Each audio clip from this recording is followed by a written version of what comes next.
그래서 드디어 이제 파생반이 이제 오픈이 됩니다. 그러니까 4월 17일 날 월요일 날.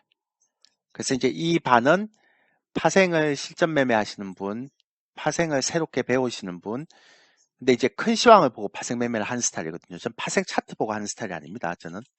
그러니까 뭐 파생 차트를 보고 매매한다 이런 스타일의 생각은 좀 버리시면 됩니다. 저희 방은 그런 스타일이 아니기 때문에. 그래서 우량주만 매매하시는데 큰 시황 흐름을 좀 배우고 싶다. 그러니까 흐름을 배우고 싶다. 가입하시면 됩니다. 큰 시황 흐름을 잡고 제가 파생하기 때문에. 그리고 난 시가총액 대형주를 매매한다. 예. 그러니까 여기 있는 시가총액 대형주라는 건 주식 선물에 있는 종목들만 매매를 한다. 이렇게 하시면 들어오시면 됩니다. 아까 제가 녹화를 안 눌러갖고 다시 한번 설명하는 겁니다. 그리고 이제 지난번에 저희가 무방을 하면서 요때 이제 포스코 ICT라는 종목이 있는데요. 이 포스코 ICT라는 종목 저희가 이제 33% 수익 나 있는 상태다라고 얘기해서 많은 분들이 궁금해 하시는데 금요일 날 이익신을 했습니다. 그래서 2월 22일 날 6,730원에 그러니까 이제 이번에 특강 들으신 분들 더 싸게 샀죠. 6,500원에 샀죠. 그러니까 저희가 조금 2% 물렸다 그랬고 사라 그랬는데 그때 비중 8%였다가 3월 9일 날 비중을 추가했습니다. 저희가 이렇게. 그러니까 6,900원대, 6,800원대 했다가 그리고 3월 28일 날 제가 지난 무방할 때였죠. 그때 33% 수익이 났던 형태였고요. 그 다음에 3월 31일 날 저희가 1,500원 돌파하면 보유 물량을 전부 매도 이익신을 그때 이제 55%가 수익이 났죠. 그래서 저희가 딱 한 달 반 만에 한 달 반 안 되죠. 한 달 10일 만에 55% 수익신하고 나왔습니다. 근데 이제 이게 의미가 있는 게 비중도 10% 하겠지만 이게 주식 선물에 있는 종목이거든요. 그래서 앞으로는 저희가 이제 주식 선물을 하지만 그러니까 여러분들이 나는 우량주를 하고 싶다. 우량주의 파생 알고 주식을 하고 싶다. 이렇게 하신 분들도 가입하셔도 됩니다. 왜냐하면 저희는 아까 말씀드렸지만 주식 선물에 있는 종목들 중에 가장 세고 섹시한 종목들만 6종목 할 거고요. 그 다음에 나머지 지수 선물 할 거거든요. 그래서 현재 제가 구상하는 부분은 주식 선물에 있는 우량주, 그러니까 우량주를 6종목을 하고 매매하고 그 다음에 나머지는 지선물 매매를 하는 구조. 물론 이제 이거는 시황을 반드시 보고 해야 되는 형태니까요. 그래서 나는 파생하지 않고 우량주 매매를 한다라고 얘기하면 반드시 들어오셔야 되고요. 그 다음에 나는 파생은 잘 모르는데 큰 시황의 흐름을 배우고 싶다라고 얘기하신 분들도 강추입니다. 그러니까 반드시 들어보십시오. 왜 제가 그러는가 하면 제가 약속을 했거든요. 그래서 어떤 약속을 했는가 하면 이제 지선물하고 주식선물 하는데 앞으로는 이제 제가 무방이 됐든 이제 방송 출연이 됐든 한국경제TV 방송 출연이 됐든 무방이 됐든 아니면 유튜브가 됐든 업종 얘기는 하는데 개별 종목 얘기는 안 합니다. 그러니까 지난번에 제가 주주 가치 특집에서 10종목 얘기했는데 그 중에 6종목이 대박이 나버렸습니다. 한국경제TV 출연해서 아시죠? HP, SP부터 시작해서 삼성엔지니어링부터 시작해갖고 지금 뭐 한 6종목이 그때 추천했던 방송 나와서 추천했던 HP, SP는 70% 갔고요. 그리고 삼성엔지니어도 그 이후에 30% 갔고 또 뭐 있죠? 굉장히 좀 많던데 어제 보니까 대부분 다 몇 종목을 제외하고 대부분 다 20% 이상 수익이 났더라고요. 그래서 이제 방송에서는 이제 PD한테 그랬습니다. 이제 다시는 이제 개별 종목 이제 얘기하는 거 안 하겠다. 일단 시황만 하겠다. 그리고 주식 선물만 하겠다라고 이제 공포를 해서 이제 아마 PD분도 이제 방송에서 얘기를 안 할 겁니다. 주식 얘기는 안 하겠다라고 말씀드렸고 오직 주식 얘기는 이제 여기에서만 하겠다라고 말씀드렸거든요. 그래서 어쨌든 이렇게 큰 시황을 좀 배우고 싶다 그러면 무조건 한번 가입을 해보십시오. 그러니까 4월 17일 날 되니까요. 정원 제한이 있으니까 좀 빨리 보시고, 그 다음에 7월 1일부터는 77만 원 인상이 되기 때문에, 음, 시황은 제가 원래부터 자신 있는 섹터이기 때문에 여러분들이 들어오시면 충분히. 그러니까 처음에 지수 선물로 이래서 한 첫 주나 둘째 주에 컨설팅 비용은 다 벌어놓고 시작하겠죠. 왜냐하면 지수 선물 같은 건 시장이 올라가든 떨어지든 양방향 매매이기 때문에. 그죠. 그리고 저희는 제가 미리 얘기했지만 파생은 차트가 아닌 큰 시황 흐름부터 파악해야 됩니다. 이건 제 기본이고요. 그러니까 큰 시황 흐름을 파악하니까 반드시 저희는 어떻게 합니까? 오버나잇 매매를 합니다. 그 어떤 사람들은 파생을 오버나잇 하면 굉장히 위험하지 않습니까? 그거는 큰 시황을 안 보고 차트를 보는 사람들이기 때문에 그렇게 하는 거고요. 큰 시황 보는 사람들은 절대 위험하지 않습니다. 예, 자, 그렇게 하시면 될 것 같고요. 그래서 4월 17일 날 오픈이 됩니다. 그래서 특강을 하는데요. 아마 다음 주 홍보 페이지가 나올 겁니다. 어쨌든 기본적으로 결제 번호는 밑에 있으니까요. 나중에 녹화 방송 보고 결제를 하시면 됩니다. 정원 제한이 있어서 아마 이번엔 마감이 아마 4월 17일 전에 될 것 같아요. 많이 안 받거든요. 저희가 파생은. 네, 그래서 빨리 마감이 될 수도 있습니다. 그것만 얘기 좀 드리고 시작할게요. 자, 이제부터 시작하는 건 뭐냐면 저는 개인적으로 제가 유튜브에서 말씀드렸지만 이제 코스닥은 거의 아마 고점이 다 와가는 것 같아요. 다 가온다. 그렇게 하고 코스피는 좀 남았죠. 코스피는 고점이 조금 더 남은 것 같아요. 그러니까 그동안 못 갔으니까 코스닥 갈 때 코스닥 못 갔으니까 코스피 조금 남아 있는데 이 코스닥에서 그동안 주도를 했던 종목들이 이제 딱 세 가지인데요. AI, 그 다음에 로봇, 그 다음에 이제 2차 전지, 소재 이렇게 세 가지가 있죠. 나머지는 뭐 거의 대장주는 아니죠. 그러니까 주변주니까. 자, 이 세 종목 중에 두 섹터가 무너지면 이제 코스닥은 거의 고점입니다. 근데 조금 부담스러운 구간에 와 있어요. 코스닥은 조심하셔야 돼요. 그래서 이제 남은 거는 이제 그동안 못 갔던, 그러니까 그동안 철저히 소외받았던 섹터들의 철저하게 이제 소외받았던 섹터들이 이제 순환매 짧은 반등이 나오면 이제 아마 서서히 고점, 그러니까 지수는 많이 못 가겠죠. 왜냐하면 좀 2차전지 소재가 좀 이렇게 주춤하면 저기가 이제 거의 시가총액 상위 종목이니까요. 그러니까 고점 지수는 이제 좀 정체가 될 거고 이제 종목 장세인데 그것도 뭐 기존에 가던 종목들이 아니라 이제 소외받던 섹터들이 순환매 짧은 반등이 나오고 있죠. 그리고 끝 고점 이렇게 이제 보는 거죠. 아마 제 예상이 맞다면 올해 하반기부터 이제 코스닥은 지금 곡소리가 조금 곡소리 난다 그러면 안 되겠다. 코스닥은 조금 아마 굉장히 힘들어질 겁니다. 예. 그러니까 제가 지난번에도 말씀드렸지만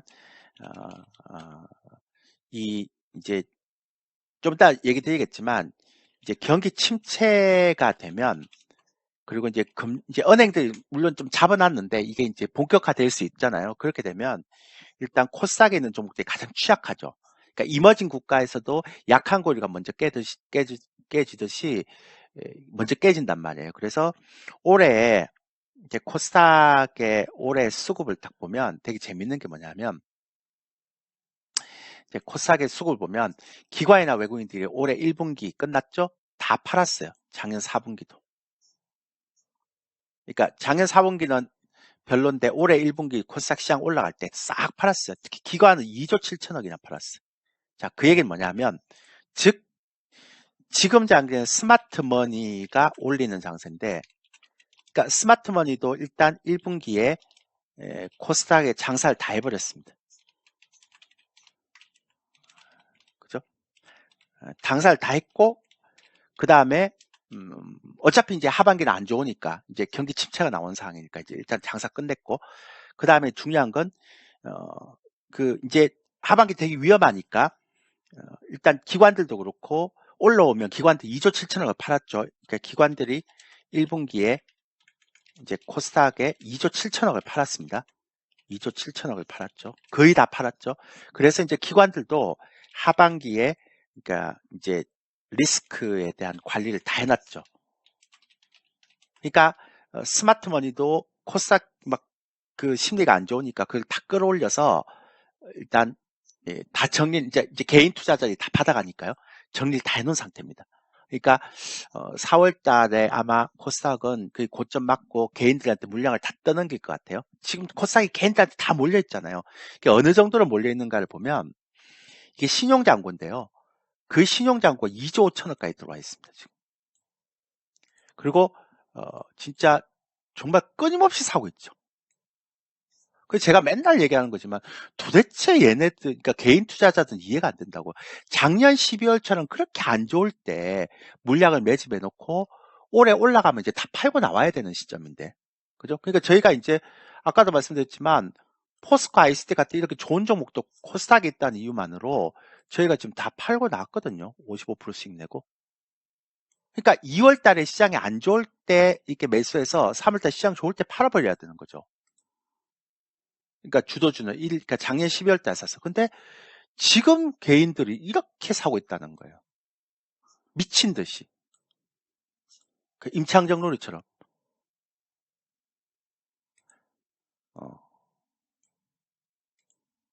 그러니까 이제 얼마나 좋아요. 개인들한테 물량 넘기기가. 그러니까 참 우리 개인 투자자들은 참 안타까운 일인데 항상 엇박이 나는 거죠. 그죠? 뭐 어쩔 수 없어요. 그거는 뭐 이 바닥이 생리니까. 근데 이제 거래소 같은 경우는 좀 다르죠. 그 코스닥 올라갈 때 못 갔고 그 다음에 거의 7조를 샀습니다. 그러니까 외국인들이 벌써 요렇게 담아놓은 거죠. 코스피는. 그러니까 3분기 연속 담아놨죠. 그죠?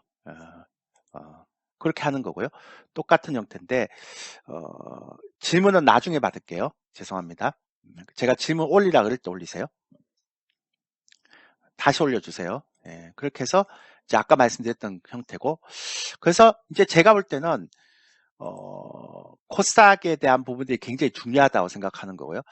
그 다음에 여러분들이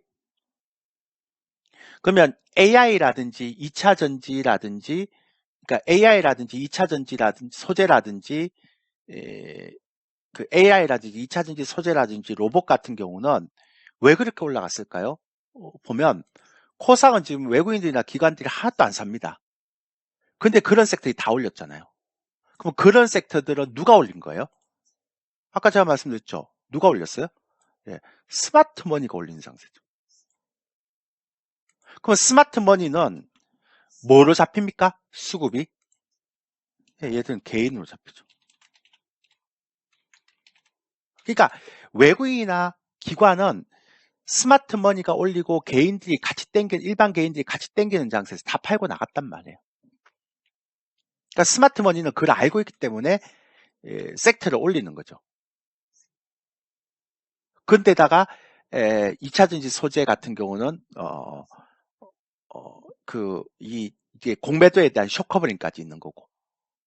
그래서 제가 생각할 때는 조정을 받더라도 2차 전지 섹터는 조정이 좀 약할 수 있는데 기간 조정이 많이 걸리겠죠. 좀 약할 수 있는데 이제 나머지 섹터는 좀 조심해야 됩니다. 왜냐하면 생각보다 너무 많이 올랐습니다.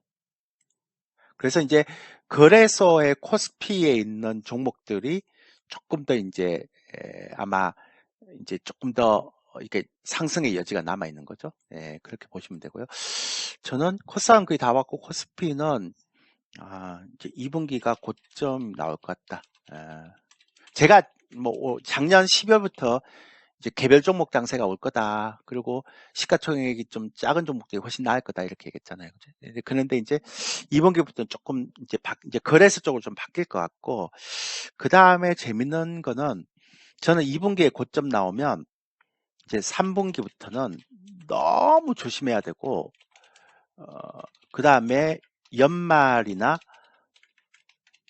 내년 이제 상방 1분기는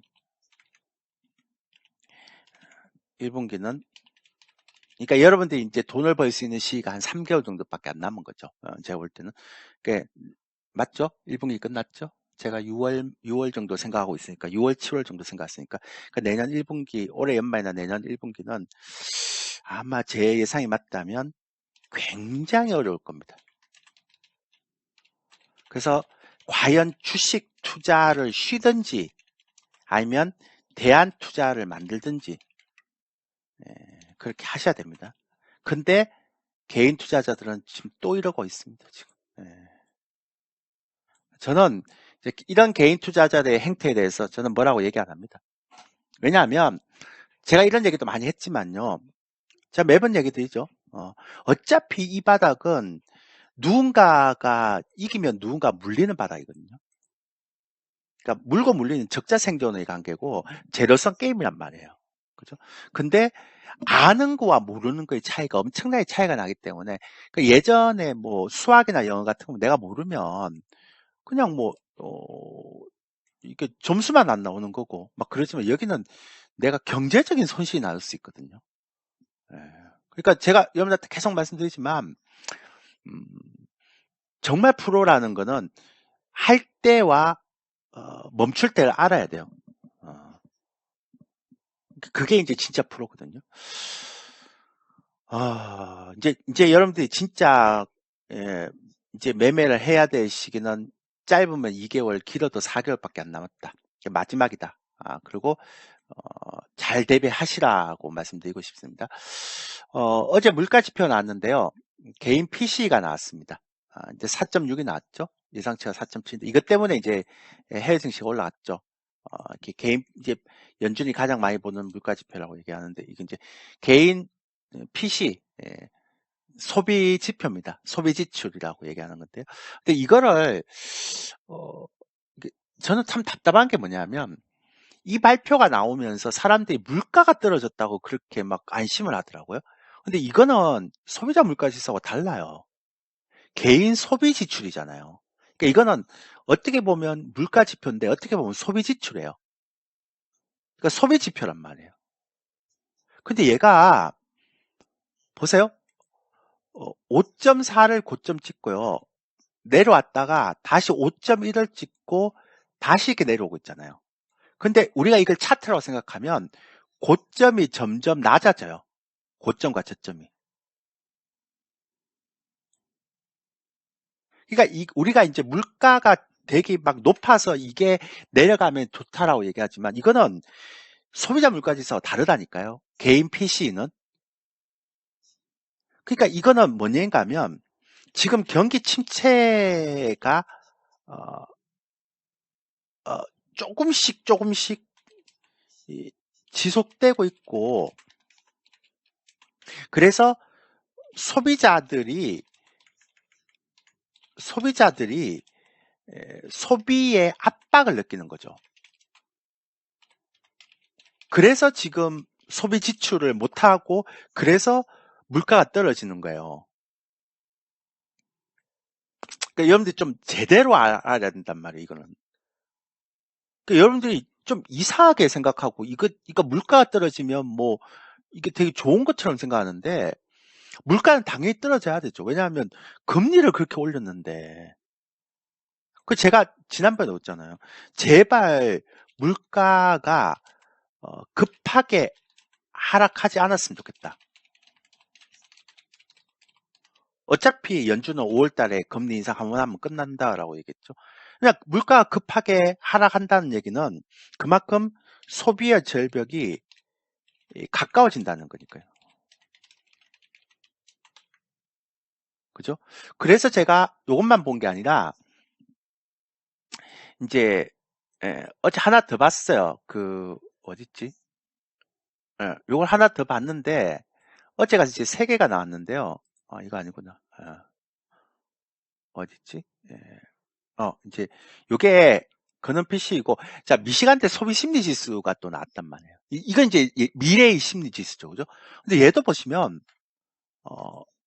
그러니까 67 찍었다가 그러니까 64 찍고 67 찍었다가 뚝 떨어졌어요. 3월달에 5나 떨어졌어요. 5포인트나. 그러니까 지금 무슨 얘기인가 하면 1월달, 2월달은 그러니까 연금 있죠. 그러니까 연금에 대한 부분들을 퍼센테이지를 올렸기 때문에 좀 쓸 수 있어요. 이거는 그러니까 그거에 대한 기저효과 때문에 그러니까 쓰니까 괜찮다라고 생각하고 있겠죠. 근데 이제 은행 위기가 막 나오고 이러니까 심리적으로도 굉장히 좀 부담스러운 거죠. 그러니까 5%뚝 떨어졌어요. 근데 보면 그게 중요한 게 아니고요. 보세요.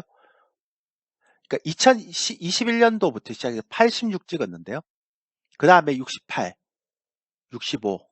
그러다가 조금 반등했죠. 그러니까 근데 다시 이게 떨어지죠. 그러면 고점은 계속 내려오잖아요, 지금.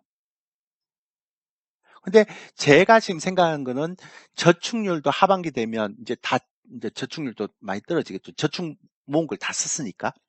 그죠?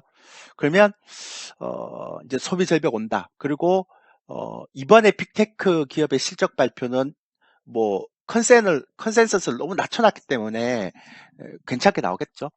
근데 이제 이렇게 소비 심리가 이제 약하게 되면 빅테크 기업들도 지금도 고용도 많이 했잖아요. 코스트를 많이, 그러니까 해고를 많이 했으니까 비용이 많이 절감됐으니까 그만큼 이익이 올라오지만 미국은 우리하고 달라요.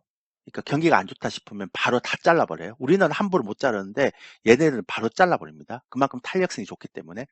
그래서 그런 부분도 굉장히 우리가 느끼면서 봐야 되죠.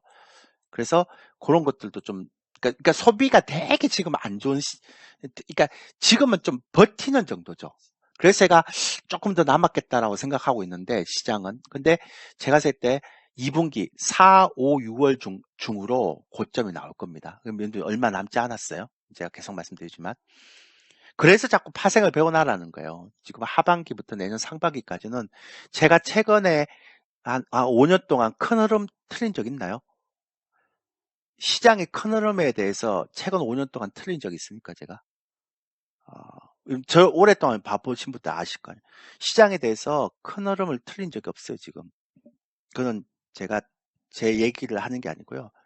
여기 다 나와 있어요. 예, 보시면. 예.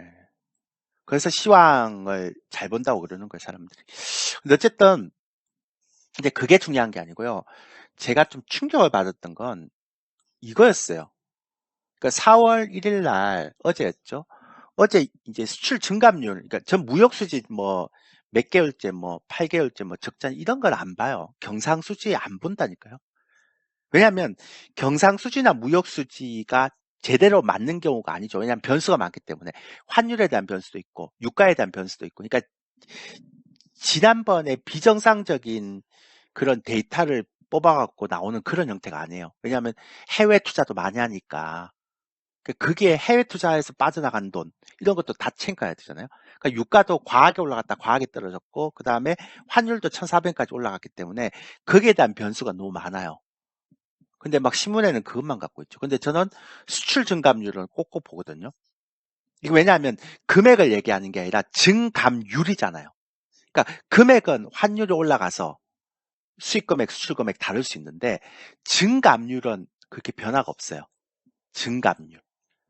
그리고 이게 외국인들이 수급하고 그 비슷하잖아요. 근데 저는 솔직히 1월 달에 마이너스 16.6 나왔잖아요. 그래갖고 2월 달에 마이너스 7.5 나오길래 3월 달, 그러니까 3월 달, 4월 1일 날 발표되는 3월 달에 수출 증감률이 못해도 한 마이너스 5.8. 그럼 정말 최악이라도 마이너스 한 8, 7, 그 정도는, 그러니까 또이 정도는 할 거라 생각했는데 마이너스 13.6이 나와버렸어. 그러니까 지금 무슨 얘기인가 하면 잘 보세요. 얘가 이렇게 떨어지면서 이렇게 올라가다가 한번 크게 두들겨 맞았어요. 근데 그 바닥에서 반등을 못하고 계속 있기는. 그럼 우리 차트를 보면 어떻게 해요? 이렇게 해갖고 쭉 가다가 한번 세게 두들겨 맞는데 반등이 나와야 되는데 반등이 안 나온 상태에서 계속 여기서 흐르다 이러다가 한번 크게 맞죠. 그 저는 사실 수출 증감률 나오는 거 보고 충격 받았어요. 그 제가 세부적으로 지금 다 보는데 자동차하고 2차 전지 이쪽이 조금 더 좋았고요. 원래 좋은 섹터니까 나중에도 2차 전지는 계속 가겠죠. 주구장창. 왜냐하면 제가 옛날부터 그랬잖아요. 작년 제가 연초부터 시장은 떨어지는데 나중에 시장 바닥 찍으면 2차전지 봐야 되고 그 다음에 앞으로 반도체보다 2차전지가 시가총액이 훨씬 더 커질 수 있다는 얘기를 굉장히 많이 했어요. 1년 동안. 반도체는 안 되지만 2차전지가 반도체의 시가총액을 돌파할 거라는 얘기를 굉장히 많이 했거든요. 그러니까 앞으로도 2차전지는 한국형 니프티 50 장세에서 메인이란 말이에요. 그러니까 지금 소재가 너무 올라가고 이제 좀 눌림목을 받아야 될 타이밍이 온 것뿐이지. 로봇이나 AI는 택도 없고. 근데 어쨌든 그게 중요한 게 아니라 이게 지금 이번에 반도체 수출 증가율을 보셨어요? 와, 이거 13.6, 대다수가 반도체가 낮더라는 거예요. 그러니까 자동차는 올라갈 수 있죠. 예. 그러니까 이제 내일 잘 봐야 돼. IR 수정 법안이 나왔는데 그게 시장에서 얼마나 영향을 미치는지를 봐야 돼요. 그것도 지속성을 봐야 돼요. 예. 그래서 이제 그걸 좀 봐야 되는 거고요. 소재 관련주들이 정말로 세게 올라가면, 아직 있는데, 그 소재 관련주들이 정말 올라갔다가 또 고점에서 멈칫멈칫하면 벌써 이거 반영됐다라고 볼 수도 있는 거죠. 근데 어쨌든 수출 증가율을 보면서 왜 우리나라 수출 증가율을 보는가 하면 글로벌 경기에 대한 바로미터거든요. 네.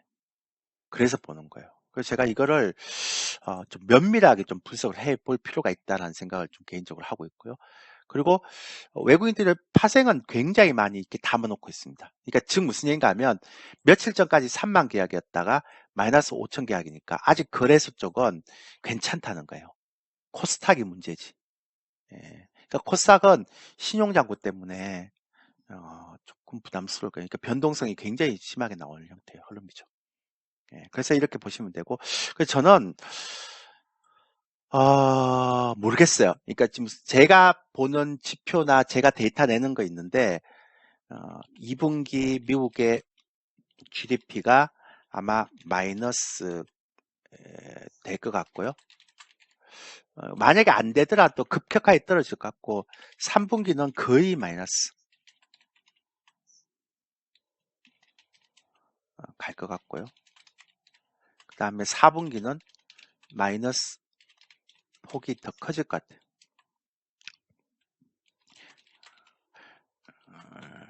하여튼 그렇습니다. 그래서 저는 경기 침체에 대한 부분들을 하반기부터 굉장히 좀 우리가 좀 봐야 될 필요가 있지 않겠나라는 생각을 좀 하고 있고요. 그 다음에 제발 좀 부탁인데 저는 정말 싫은 것 중에 하나가 뭐냐면 그러니까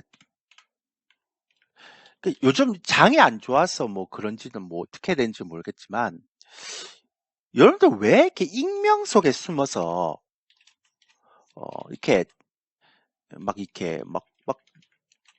이렇게 저는 욕을 먹는 스타일 아닌데요. 제가 욕 먹을 게 있습니까? 종목을 얘기 안 하니까 욕을 먹을 필요도 없는데 그러니까 익명의 속에 이게 숨어갖고 왜 그렇게 자꾸 이렇게 그러니까 저한테는 그런 분이 별로 없는데 왜 자꾸 비난을 하세요? 전문가들을? 제가 지난번에 한번 얘기하지 않았나요? 그러니까 저는 제가 욕을 먹어도 상관없는데요. 진짜 아마추어 중에 아마추어라. 왜 그런지 아세요?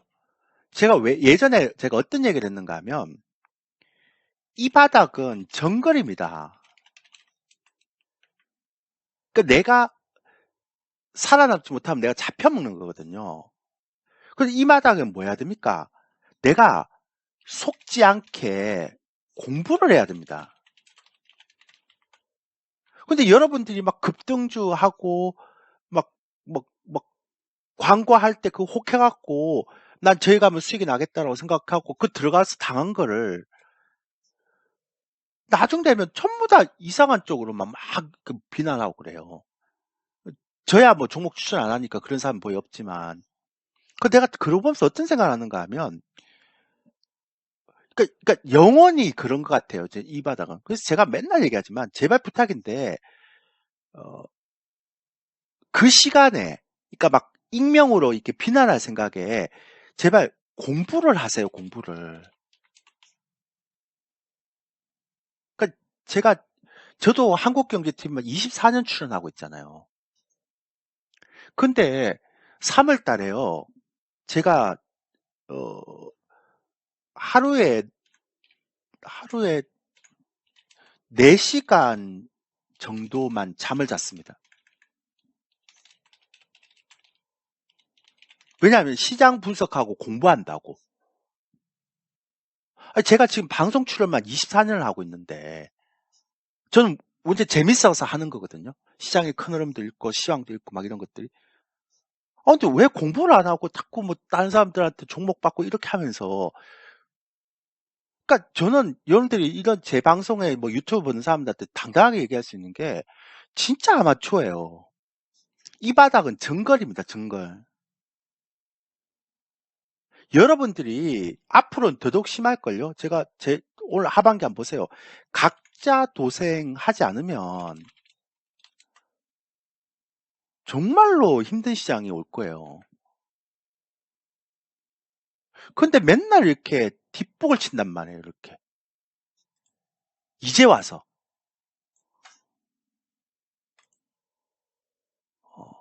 그 나중에 이렇게 떨어지면 이거 어떻게 다 할 거예요, 이거. 신용 잡고 쓴 거. 저는 참 이해가 안 되는 게 제가 이런 얘기 안 하려고 그러다가 답답해서 그런 거예요. 그러니까 공부를 좀 해보십시오, 공부를. 그러니까 이게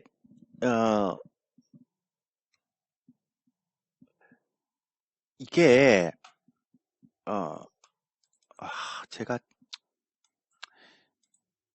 이거 안 보여드리려고 그러다가 어쨌든 공부를 좀 해보세요. 제가 매번 얘기하지만 제발 공부 좀 하십시오. 그러니까 이게 이 얘기하지 맙시다. 뭐 어쨌든 제가 마지막으로 얘기 드릴게요. 이 바닥은 정글입니다. 그러니까 내가 살아남지 못하면 죽습니다.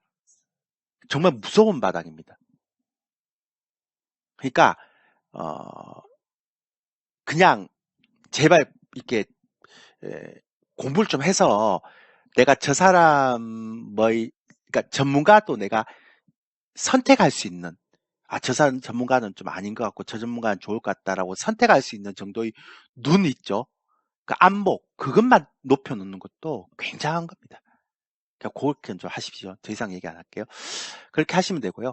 그래서 이제 제가 볼 때는 2분기가 마지막 이제 시장의 이제 상승이 아닐까. 코스닥은 조금 이제 조심해야 되고요. 4월부터. 그래서 이제 개별 종목 장세도 이제 한 달 정도? 그러니까 거래소는 한 2달 남았고요. 코스닥은 한 달 정도 남았고, 거래소는 3달 정도 남을 수도 있고, 그러니까 그렇게 생각하시면 됩니다. 그리고 저는 올해 연말에는 아마 연준이 아마 금리 인하를 안 한다 그랬는데 파월 의장이 그때 택도 없다 그랬잖아요. 되게 세게 이렇게 얘기를 했죠. 파월 의장이 그때. 근데 저는 이번에 마이크론 테크놀로지 실적 보고 놀랐습니다. 와, 이렇게 안 좋나?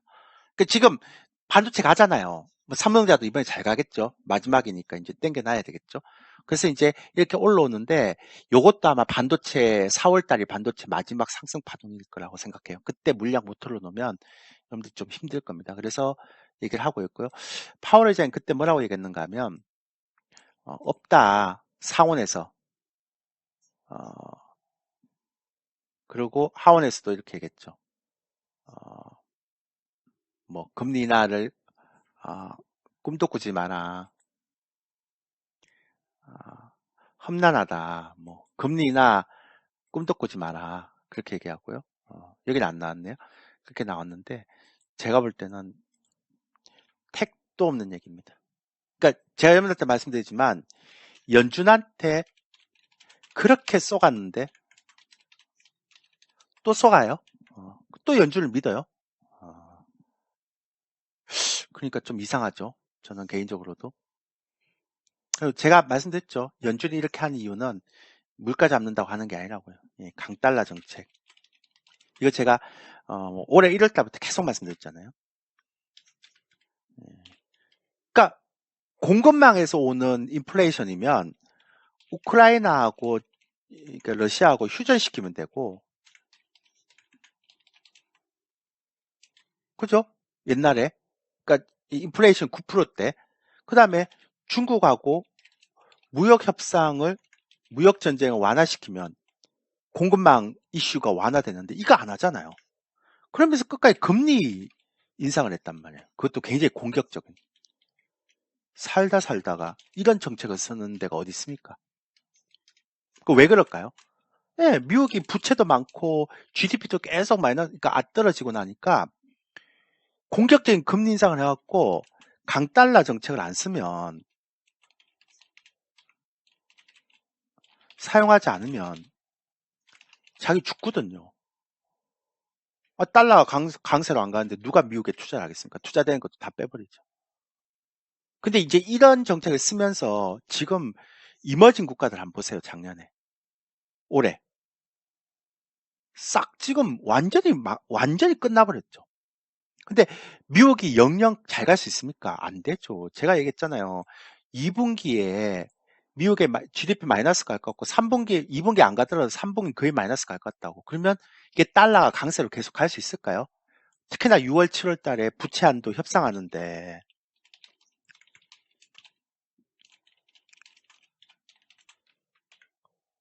저는 미국의 저런 정책이 되게 어이가 없는 정책이죠. 반드시 후유증이 나온단 말이에요. 그게 만약에 경기, 소비 이런 게 겹치면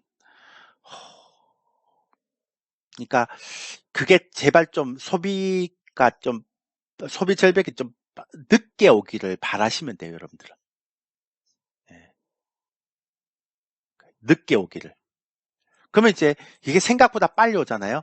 그러니까 그러면 연말에 예, 페드가 금리 인하해야죠. 뭐. 파월 의장이 뭐 금리를 안 하고 안 하고 뭐 지 말이지 뭐. 아니 페드의 목적이 물가를 잡는 거하고 금융위기 막는 거잖아요. 이번에 은행들이 막 발작하는 거 보면서 와 저렇게 약한가 심리가? 왜냐하면 그러니까 딴 데는 내가 다 이해할 수 있어. 딴 데는 다 이해할 수 있는데 예, 도이치뱅크는 아니죠.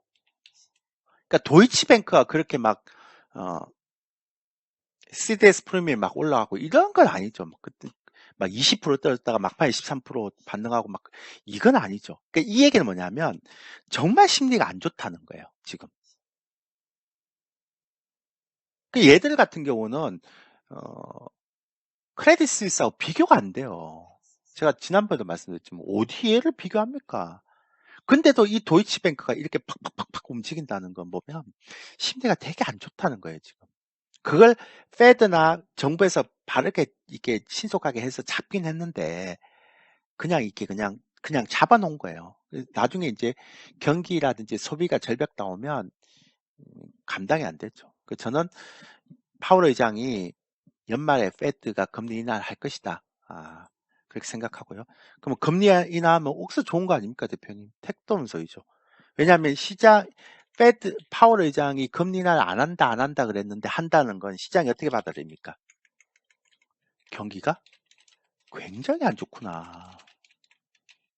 자기가 금리 인하를 안 한다, 금리 인하 꿈도 꾸지 마라 라고 얘기를 했는데 그 금리 인하를 한단 말이에요. 그럼 시장은 어떻게 받아들여요? 경기가 진짜 안 좋구나 이렇게 받아들인다고요. 하여튼 제가 어차피 이제 앞에 방송 나와서 이제 종목 얘기 안 하고 무방에서 종목 얘기 안 할 거니까요. 잘 알아서 하십시오. 근데 제가 말씀드리지만 공부해야 됩니다. 예. 이제부터는 공부해야 됩니다. 뭐든 다. 그러니까 나한테 도움되는 거는 돈 아끼지 말고 공부해야 됩니다. 그러니까 뭐 50만 원, 100만 원, 200만 원 이렇게 아끼려 하다가 몇 천만 원 나가는 장이 올 수도 있습니다. 그리고 남 비난하지 말고 그냥 여러분들이 실력을 쌓으면 돼요.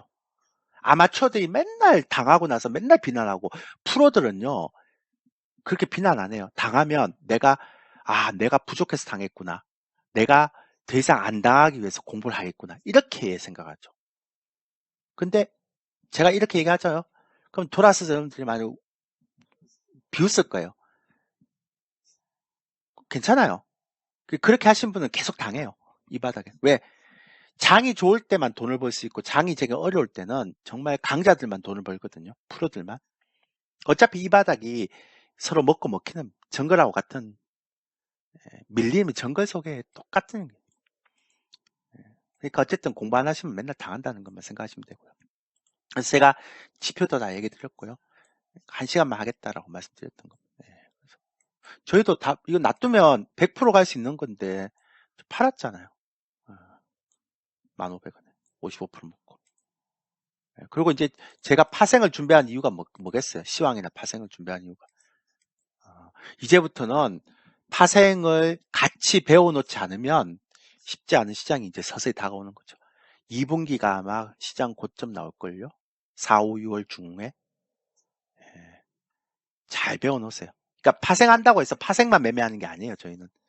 그러니까 큰 시황을 이제 배워야 돼요. 저는 큰 시황을 배워서 그걸 이제 파생 이용하는 거기 때문에. 그렇게 보시면 되고요. 제가 어떻게 하는지에 대한 부분들을 여러분들이 궁금하시잖아요. 그죠? 궁금하시면, 제 스타일이 궁금하시면, 이제 앞으로 계속 올릴 거예요. 제가 지난 2년 동안 파생을 어떻게 이제 대응해 왔는지를 아마 여러분들이 알고, 이제, 이렇게 궁금하신 분이 많겠죠? 그러면 이제 제가 그것 때문에 제가 우리 이제 기존 회원님들한테 제가 저하고 하면서 어떤 식으로 파생을 했는지를 한번 보시라고 그랬거든요. 그래서 시황을 어떻게 보고 이렇게 하는데 이렇게 보시라고 그랬는데 제 홍보 페이지에 보면 맨 끝에 파생 전용 게시판이라고 있어요. 이게 글이 올라옵니다. 이렇게 한번 읽어보세요. 예. 그러면 저 사람이 어떤 식으로 파생 차트 보고 이렇게 매매하는 스타일이 아닙니다. 저는. 그래서 제가 아까 말씀드렸잖아요.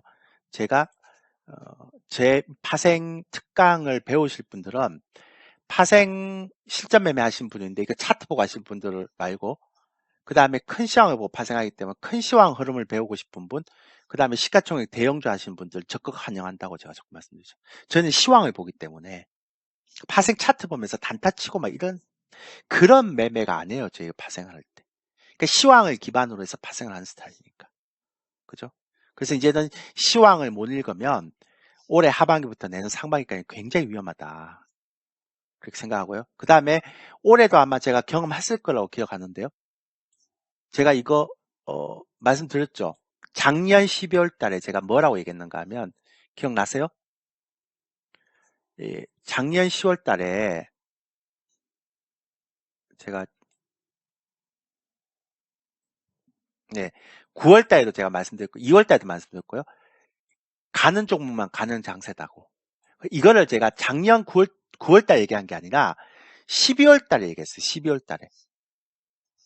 그러니까 20일 날에 개별 종목들 순환매 장세이고 시가총액 재미없다. 그렇게 얘기했고요. 그 다음에 올해 상반기까지 괜찮다 그랬고요.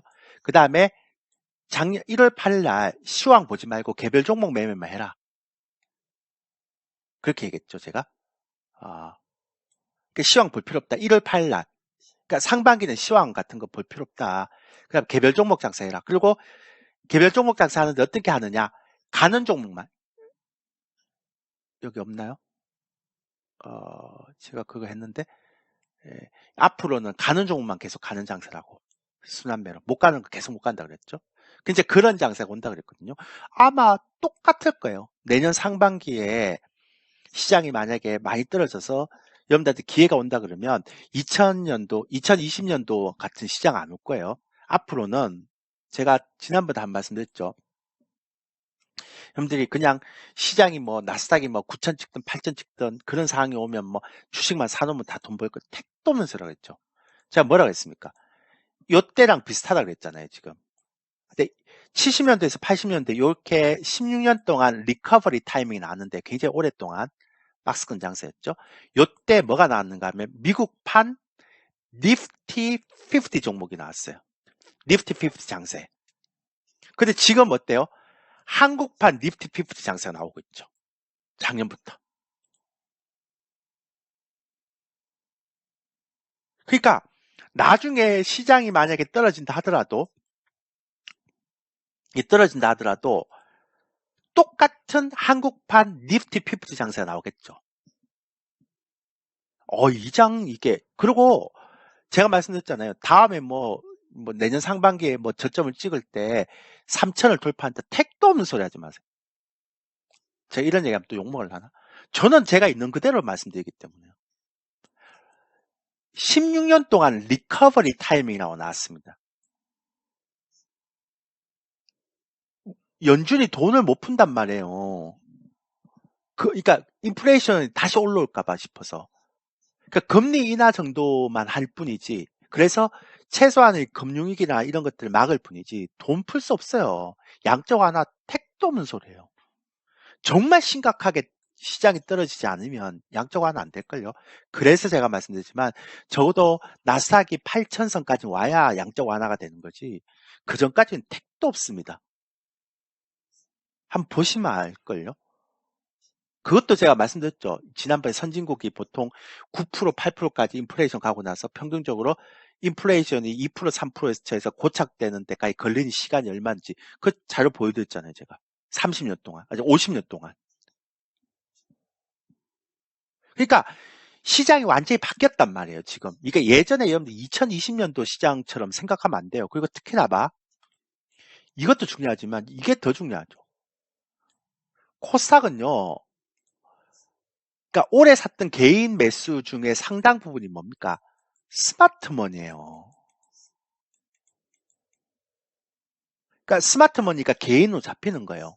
그러니까 강하게 땡길 수 있는 거죠. 근데 뭐냐면 830선부터는 개인들의 악성 매물이 있단 말이에요. 여기는 스마트머니가 아니에요. 다 물린 애들이지. 일반 개인이란 말이에요. 일반 개인. 여기 개인은 스마트머니가 들어온 개인이죠. 근데 그래서 한번 보세요. 다행스러운 거는 2006년 2600에서 2700까지는 삼성전자를 산 게 작년이에요. 2022년 17조였는데 코스피 산 게 16조예요. 그러니까 삼성전자를 빼버리면 코스피는 마이너스거든요. 순매도거든요. 작년에. 그러면 올해도 개인들이 순매도, 작년에도 순매도면 코스피는 매물대가 없어요. 그래서 제가 아마 내년 상반기에 이렇게 찍으면 내년에 상반기를 찍으면 바닥을 찍으면 올라올 때 한 2,800, 2,900까지 가겠구나 생각하죠. 근데 3천 이상은 왜 힘드냐? 3천 이상은 개인들이 삼성전자나 삼성전자 우선주를 제외하고도 66조나 샀어요. 그러면 30조가 3천 이상에 다 지금 매물이 있다는 거 아니에요. 이거 뚫을 수 있을까요? 택도 없는 소리죠. 그러니까 작년에 매물이 없는 구간인 2,800선까지나 2,900선까지는 갈 수 있겠죠. 이것도 오래 간다는 게 아니라 내년에 나스닥이 바닥 찍고 나서 올라갈 때 가겠죠. 근데 3천은 못 돌파한단 말이에요. 내년에도 시장 바닥 찍으면 올해는 시장의 고점이 얼마인지 모르겠고 내년에 시장 바닥을 찍어도 3천선까지 못 간단 말이에요. 맥스 2,800, 2,900이면 끝이란 말이에요. 코스닥은 900선 이상은 안 되고 그런 상태에서 지금 신용잔고가 이렇게 지금 차 있단 말이에요. 2조 5천억이나.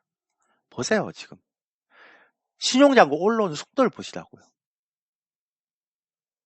근데다가 더 웃기는 거. 그러니까 그래서 괜찮다고 얘기하는 게 뭐냐면 이게 인버스트엑스 금융투자가 1조인데 7천억까지잖아요. 아직은 잔고가 많이 안 풀어요. 그러니까 작년에 3천선 이상에서 1조를 샀다가 올해 2천 하고 나서 다시 있게 샀어요, 애들이. 안 푼다니까요. 인버스트엑스 곧버스 시간 가치가 있는 곧버스를 안 판단 말이에요. 그럼 올해 하반기를 대비해서 얘네들은 계속 해지를 하고 있는 거예요. 이익실을 안 하잖아요. 그래서 제가 볼 때는 코스피가 2분기 정도에서 고점이 어딘지 모르겠지만 제가 뭐 대충 예상을 해갖고 예전에 한번 얘기했는데 또 변수가 생길 수 있으니까 잘 모르겠고 이제부터는 고점을 찾아야 되죠. 매일매일. 지금부터는 이제 고점을 찾는 게 가장 이제 급선무라고 생각합니다. 저는. 고점을 찾아야 되는데 어쨌든 고점이 어디서 나올지 모르겠지만 고점을 찾는 게 이제 가장 중요한 형태의 흐름인 것 같고요. 제가 볼 때는. 그래서 2분기가 시장 고점이 나올 거다. 그러니까 마지막 기회를 잘 잡고 그 다음에 빨리 해치 상품이라든지 파생이라든지 시황 같은 거 배워 놓으시라고요. 왜냐하면 빠르면 3분기, 4분기, 내년 상반기, 1분기까지는 쉽지 않은 장이 올 거예요. 예. 됐나요? 이러면 제가 9시까지 그 1시간 대충 설명을 한 것 같습니다. 예. 됐죠? 예. 대충 그렇게 한 것 같고요. 그래서 파생반은 4월 17일부터인데 정원 제한이 있으니까 가능하면 빨리 결제를 해놓으십시오. 예. 결제번호는 여기 있으니까요. 하나 적어 놓으시고 와우넷 고객센터 하든지 ALS 자동 결제를 하든지 이렇게 하시면 됩니다. 예. 아마 조만간에 또 올라올 겁니다. 홍보 페이지 올라오면 자세히 말씀드리겠지만 정원 제한이 있기 때문에 빨리 해놓으시는 게 좋아요. 자, 질문.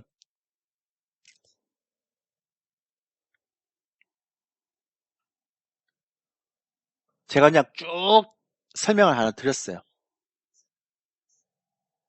볼 수 있어요. 파생교육, 그러니까 보고 들어오시면 되는데 아마 이번에 파생보다는 파생도 하지만 큰 시황 흐름 보는 거 가르쳐 드리기 때문에 요거 먼저 보고 오시고요. 그 다음에 큰 시황 보러 오실 때 보시면 됩니다. 그러니까 홈에 들어가시면, 그러니까 홈에 이렇게 들어가시면, 이렇게 홈에 딱 들어가면요. 이렇게 밑에 보면 투자 아카데미 있거든요. 투자 아카데미 보면 파생 강의 초급편 있습니다. 이거 하시면 됩니다. 내일부터 함께 못 합니다. 파생 특강은. 예. 그러니까 그거 내일부터 함께 할 수 있는 방법은 다 막혔고요. 지금 가입하면 4월 17일부터 하면 됩니다. 그러니까 내일부터 할 생각하지 마세요. 파생은 제가 볼 때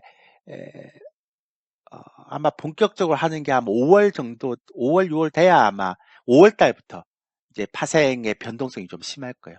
그러니까 4월 달까지는 아직 종목 장세니까 여유가 좀 있어요. 그러니까 바로 할 필요 없고 그 대신 큰 시황을 좀 배우고 싶으신 분들 무조건 가입하셔야 됩니다.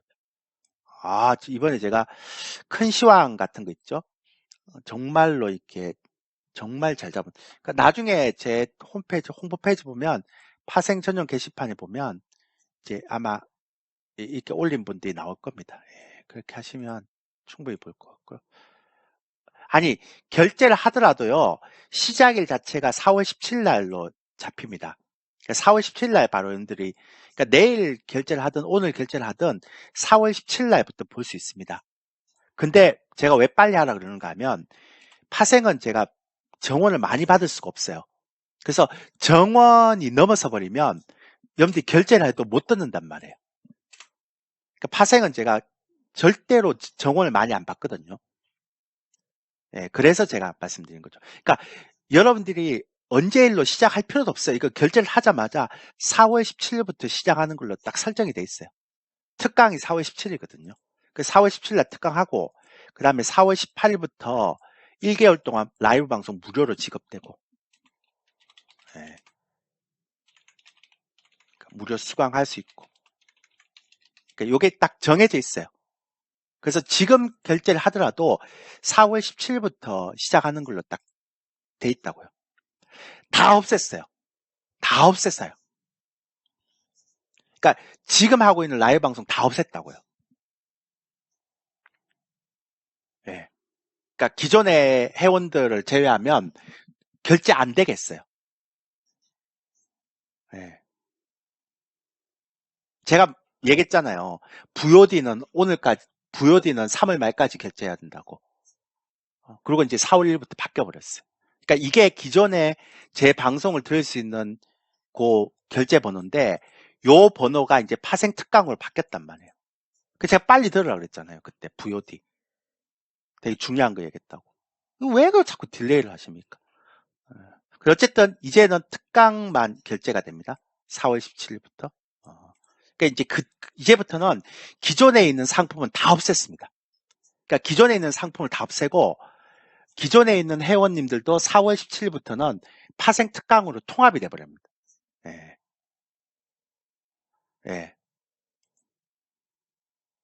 그래서 그래서 자꾸 제가 내일부터 결제를 해놓으라 그러는 거죠. 왜냐하면 파생은 제가 시황을 잘 본다고 소문이 나 있어서 파생은 들려고 하는 수강하려는 분이 많아요. 근데 제가 주식은 막 아무나 받는데 파생은 인원 제한을 주거든요. 안 됩니다. 안 됩니다. 이건 이게 없앴습니다. 제가 그때도 분명히 공지를 했죠. 안 된다고.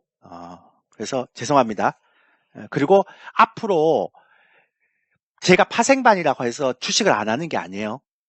그러니까 파생반에 반드시 뭐가 있는가 하면 주식 선물이 있어요. 그러니까 주식 선물에 있는 종목들은 무조건 제가 다룹니다. 그러니까 포스코 IC도 주식 선물에 있는 종목이라서 저희가 다뤄서 55% 수익 난 거죠. 그래서 그렇게 하시면 되고요. 아니, 제가 그렇게 빨리 결제를 하시라고 3월까지 하시라고 4월 달부터는 안 된다고 그렇게 얘기했는데, 기존의 VOD 상품도 아마 결제를 다 막아놨을 겁니다. 아마. 잠깐만요. 되나? 한번 VOD 상품 한번 해보기는 한번 해보세요. 막아놨나? 모르겠네. 제가 한번 ARS로 하고 되는지 모르겠네요. 요걸로 한번 해보세요. 안 되면 아마 바뀌었을 겁니다. 이거 바뀌었네. 3490이 4605였는데 이게 지금 파생으로 가버렸잖아요. 안 되네. 끝났네요. 요게 기존의 VOD 상품이었는데 요게 지금 이걸로 바뀌어버렸어요. 이걸 바뀌어 3490, 4605. 아유, 안 됩니다. 죄송합니다. 방이동 안 됩니다. 특강은. 자, 다시 한번요. 특강은 방이동 안 됩니다. 그러니까 특강은 방이동 안 됩니다. 죄송합니다. 그래서 그렇게 하시고요. 이번에 특강 있잖아요. 조기 마감될 것 같아요. 제가 파생을 그러니까 시황 강의를 안 하려고다가 지금 하는 거거든요. 제가 지난번에 말씀드렸잖아요. 이 파생 강의를 왜 제가 안 하려고 그랬는가 하면 제가 제 계좌로 파생을 매매를 하고 있었거든요. 그러니까 저는 이제 파생만 23년, 4년 했으니까요. 그러니까 주식은 컨설팅하고 파생은 제 계좌로 하고 있었는데 이번에 파생 강의를 자꾸 만들어 달라 그래서 우리 기존 회원님들이 그러면 나는 두 개는 같이 못한다. 근데 주식은 주식 선물에 있는 종목들만 나는 컨설팅 하겠다. 그러니까 주식 선물에 없는 종목들은 컨설팅 하지 않겠다. 그렇게 약속을 하고 제가 파생반을 만든 거예요. 그리고 주식은 주식 선물에 있는 주식만 커버한다. 그러고 이제 나머지 주식은 다 적겠다. 이렇게 하고 파생반을 만들었던 거기 때문에 아마 많이 들을 거예요. 제가 볼 때. 그러니까 아직까지 홍보 페이지가 안 나와서 제가 아직 본격적으로 홍보를 안 했는데 근데 쉽지 않아요. 내일 아마 와운의 고객센터에 한번 알아보세요. 제가 잘 모르겠는데 그러니까 VOD 되는지 안 되는지 잘 모르겠어요. 근데 못 들을 거예요 아마. 아마 주식 강의는 제가 다 막혀 있을 겁니다. 그렇게 하시고 그래서 이제 아까 제가 시황 말씀도 드렸지만 4월 17일부터 이제 특강을 시작하거든요. 그래서 4월 17일 날 저녁 7시에서 10시까지 특강하고 특강 신청하면 그리고 1개월 동안 이제 4월 18일부터 라이브 방송 이제 무료 수강이 되는 거죠. 그렇게 하고 이제 5월, 6월 4월, 5월 딱 두 달만 그러니까 4월 17일부터니까 4월 17일부터 5월 17일부터 6월 17일 그리고 아마 6월 말에서 6월 아마 19일 날 이제 개강하는 7월 달 상품부터는 제가 1개월에 77만 원 인상합니다. 근데 그때 우리 회원들한테 제가 약속을 했어요. 뭐라고 약속했는가 하면 여기서 파생해서 수익이 이제 컨설팅 비용이 55만 원이니까요. 컨설팅 비용이 5배 최소 많이 나면 그러면 77만 원 이상 하겠다. 근데 만약에 안 났다. 그 정도 수익이 안 났다 그러면 다시 55만 원 간다 그랬는데 저는 7월 달부터 77만 원 인상할 수 있다. 그리고 약속을 했어요. 예. 어차피 파생은 양방향 매매잖아요. 그러니까 지수가 떨어져도 가능한 상품이거든요. 예. 주식은 지수가 상승할 때만 가능한 거니까. 그래서 아마 제가 만약에 77만 원으로 7월 달부터 인상을 했다 그러면 우리가 5월 달, 6월 달 파생반 하면서 수익이 많이 났다고 생각하시면 돼요. 예. 그리고 수익 때문에 그런 건 아니고 반드시 여러분들은 제 파생반을 들어야 되는 분들은 딱 딴 거 막 개별주 단타씩 치시는 분들 오지 마시고 그런 분들은 들어와 봐야 도움 하나도 안 되고요. 나는 시가총액 대형주나 우량주를 하는데 큰 시황의 흐름을 배우고 싶다. 이런 분들 무조건 들어오셔야 돼요. 후회 안 할 자신 있어요. 왜냐하면 전 파생 실전 매매를 할 때 큰 시황을 보고 파생 매매를 하는 스타일이기 때문에 파생 차트를 보고 매매하는 스타일이 아닙니다. 저는. 예. 그러니까 아까 어떤 분이 올려놨는데요. 이분의 얘기가 가장 정확한 얘기죠. 이분의 얘기가. 이분의 얘기가 제가 볼 때 가장 정확한 것 같아요. 그러니까 이분이 뭐라고 얘기하는가. 이분 매매 억수 잘하는 분이거든요. 시장도 잘 보고. 그러니까 한 2, 30년 공부하신 분인데요. 이분이 제가 어떻게 하는가 하면 대표님의 시황은 매크로 분석, 투자자들의 센티멘트. 그러니까 심리 얘기하는 거죠. 그 다음에 기술적 분석 등등 복합적으로 고려해 판단하기 때문에 의지할 수 있습니다. 그러니까 저명한 이코노미스트 애널리스트 매크로 분석은 아카데믹한 분석 많은데 저는 그걸 안 보거든요. 그래서 그리고 막 뭐 파생매매 호더 경계하게 24개 종목 추천 그렇게 안 하거든요. 저희는 종목도 한 6개, 7개 종목밖에 안 합니다. 그러니까 다른 라이브 방송에 가면 다 경험하셨겠지만 막 한 종목에 33%, 5% 이렇게 사잖아요. 저희는 그렇게 안 삽니다. 포스코 IC도 보면 10% 이게 시가총액이 큰 종목이 아니에요. 1조 얼마짜리 종목인데 10%밖에 안 사잖아요. 그러니까 저희는 종목을 많이 하는 스타일이 아니에요. 그리고 주식 선물에 있는 우량주만 하죠. 4월 17일부터는. 예. 그렇게 하는 거고요. 그 다음에 제가 파생을 하면서 중기 종목은 항상 가지고 있으라 그러거든요. 그러니까 이분 보면 중기 투자의 종목을 항상 갖고 있으면서 파생을 하라 그럽니다. 왜냐하면 주식이 하나도 없는 상태에서 파생하는 건 정말 나쁜 습관이거든요. 왜냐하면 시장의 흐름을 봐야 되는데. 그러니까 제가 맨날 하는 얘기가 이거죠. 주식 투자를 하려면 큰 시황의 흐름을 봐야 된다. 근데 생소했다는데 지금은 이분은 3년 동안 저랑 계속 이렇게 라이브 하시는 분이고요.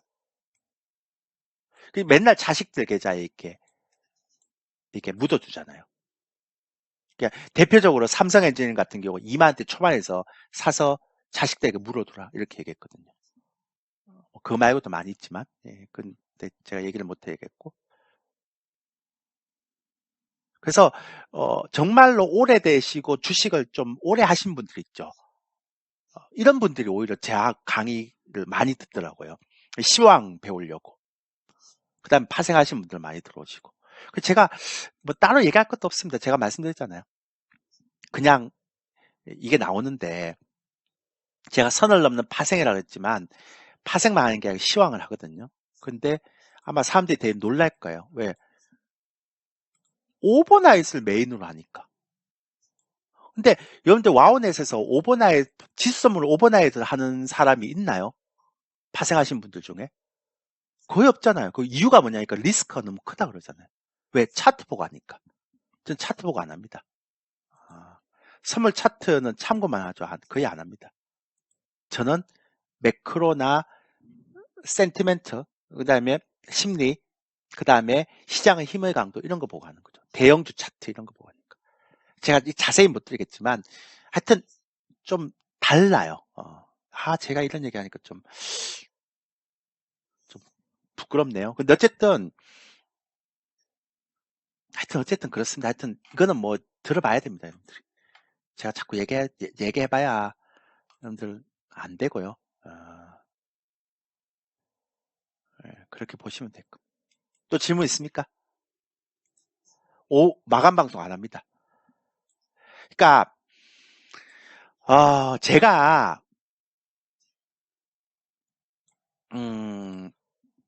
제일 싫어하는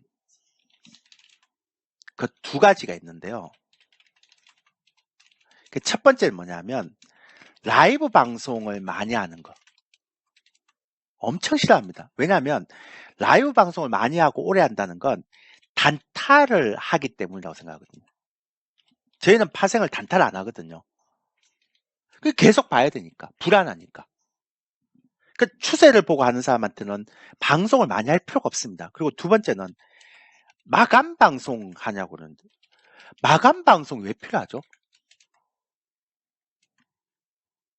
그러니까 마감 방송이라는 건 오늘 마감이 어떻게 됐는지를 얘기하는 거잖아요.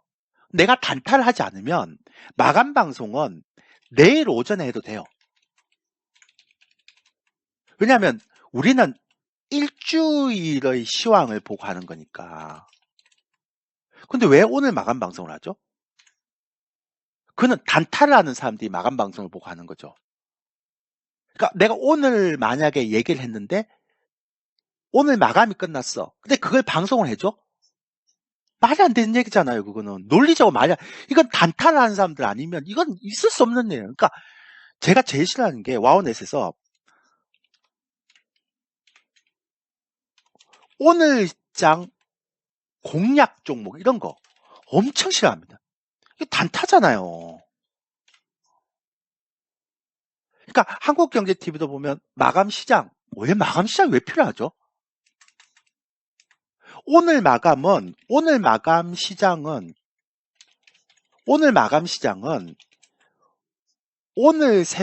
오늘 저녁에 해외 시장의 결과에 따라서 아무 의미가 없어요.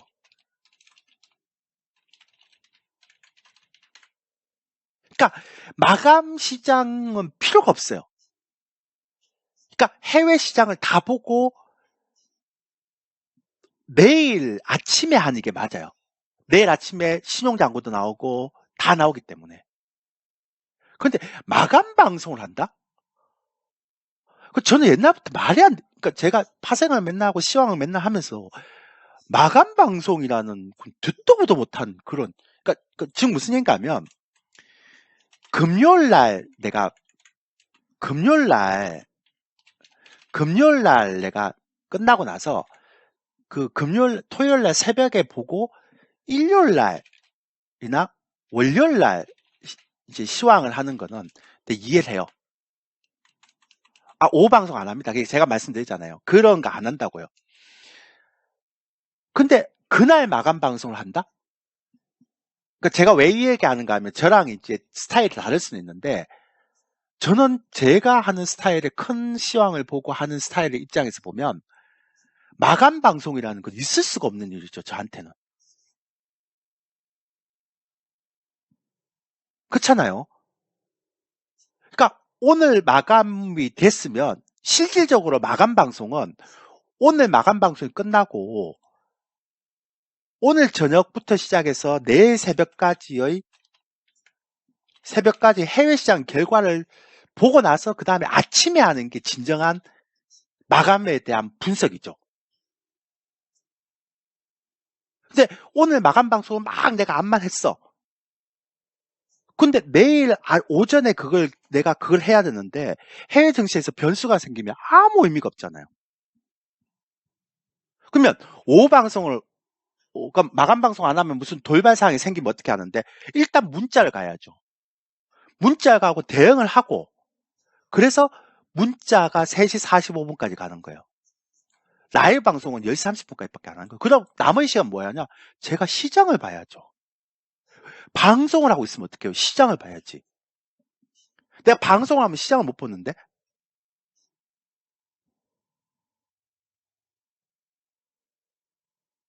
그러니까 오전까지만 하고 3시 45분까지는 그러니까 4시죠. 선물은 4시 4시까지는 3시까지 4시까지는 문자로 전송해야죠. 빠른 대응이 필요하죠. 이렇게. 여기서 방송하고 있으면 어떡해요? 상황이 급박한데 방송하고 있다가 타이밍 놓치면 어떡하려고? 문자를 보내야죠. 예. 이해되시죠? 아, 예. 그러니까 절대로 파생은 라이브 방송 많이 하면 안 됩니다. 제가 10시까지만 하려고 그랬는데 10시 30분까지 하는 거예요. 그러면. 왜냐하면 시황 설명하려고. 큰 시황을 설명하다 보면 할 게 너무 많아갖고 10시 반까지 하는 거예요. 그리고 저는 단타를 안 하기 때문에 제 큰 시황이 일주일로 딱 잡아서 하는데 거기에서 중간에 변화가 있으면 하는 거지 변화가 없는데 왜 시황을 해요? 자꾸 바꾸지 않아요, 시황은. 2분기 미국의 GDP 마이너스 예상되면 미국의 빅테크 상승도 2분기 내에 꺾일 가능성이 있는데 미국은 2분기 내에 꺾일 가능성이 있는 게 중요한 게 아니라 저는 나스닥은 내년 상반기까지 8,000선 올 것 같습니다. 그게 언제 꺾일지 모르겠지만 근데 얘는 내년 1분기 중으로 8,000선 올 것 같습니다. 굉장히 미국 시장은 지금 위험합니다. 그러니까 지금 제가 볼 때는 아마 4월에서 한 6월 중으로 고점 나올 것 같다. 언제 나올지 모르겠지만 이렇게 생각하고 있습니다. 국내 주식도 마찬가지고요. 그래서 여러분한테 남은 시간이 별로 없어요. 그렇게 하시면 됩니다. 제가 그 이유에 대해서는 제가 파생 특강할 때 자세하게 말씀드릴게요. 그렇게 하시면 됩니다. 됐나요? 자, 다시 한 번 말씀드리지만 특강 빨리 결제해 놓으시고요. 시황 보실 분들 빨리 하시면 됩니다. 됐죠? 자, 여기까지 하겠습니다. 뭐 다른 분들 시황 들으시려면 빨리 들으시고요. 근데 제가 계속 말씀드렸죠. 2분기까지만 공방 있습니다. 근데 많이는 안 할 겁니다. 왜냐하면 4월달 장중 공방이 있는데요. 장중 공방이 있고 저녁 공방도 하긴 하는데 예전에는 장중 공방을 2번 했는데 이번에 한 번만 할 거예요. 2번 안 할 거예요. 그러니까 파생은 정원 제한이 있고 이렇게 정원을 이렇게 많이 받지 않기 때문에 아마 빨리 마감이 될 것 같아서 공방을 많이 안 해도 될 것 같습니다. 그러니까 파생이 아니라 시황이죠, 시황. 큰 시황을 보는 거니까. 그렇게 하시면 됩니다. 지난번 TV 스페셜하고는 개념이 다릅니다. 그 정도의 개념이 아닙니다. 그러니까 여러분들이 시황을 배우고 싶은 분들은 그냥 한 달로는 안 되고요. 딱 2개월만 딱 제 거 들어보세요. 그러면 큰 시황은 저렇게 보는 거구나 라는 걸 딱 알 수 있으니까. 시황 보면서 파생 같이 매매하면 됩니다. 없죠 이제?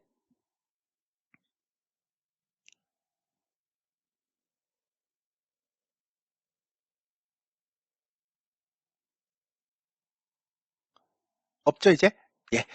자, 고생하셨습니다. 오늘 영상은 제 유튜브 채널에 올라갑니다. 못 보신 분들은 처음에 못 보신 분들은 여기서 보시면 됩니다. 자, 오늘 어, 이렇게 오늘 이제 올라가니까 올라가서 이렇게 보시면 됩니다. 달러방이 무슨 얘기예요? 오픈마인드 투님, 달러방이 무슨 얘기입니까? 무슨 의미입니까? 오픈마인드 투님? 마지막 질문 같은데 달러방이 무슨 얘기예요? 뭔 얘기예요? 달러방이? 아무 의미 없습니까? 아무 없으면 됐고 뭐 이유가 있으면 한번 설명해 보세요. 무슨 뭔 달러방? 달러 방향? 원달러 환율 얘기하는 거죠. 그러니까 4월 달부터 외국인들 수급을 봐야 되지 않을까요? 그러니까 외국인들 수급이 계속 들어온다면 환차익을 노리고 들어온 거니까 이제 환율은 조금 더 떨어지겠지만 이게 4월 달부터 이제 수급을 이제 봐야 되겠죠. 그러니까 이제 원래 분기별로 외국인들의 수급이 달라지잖아요. 그러니까 3월 달까지는 거래소는 이제 샀단 말이에요. 3분기 연속. 그죠? 그래서 이제 4월 달도 외국인들의 수급이 매수로 전환되면 이 환차익 보고 들어오는 거니까 이제 달러는 당분간 좀 원하는 강세겠죠. 그런데 이제 외국인들이 매도가 팍 들었으면 그때부터는 조심해야 됩니다. 그것도 큰 규모의 매도가 들었으면.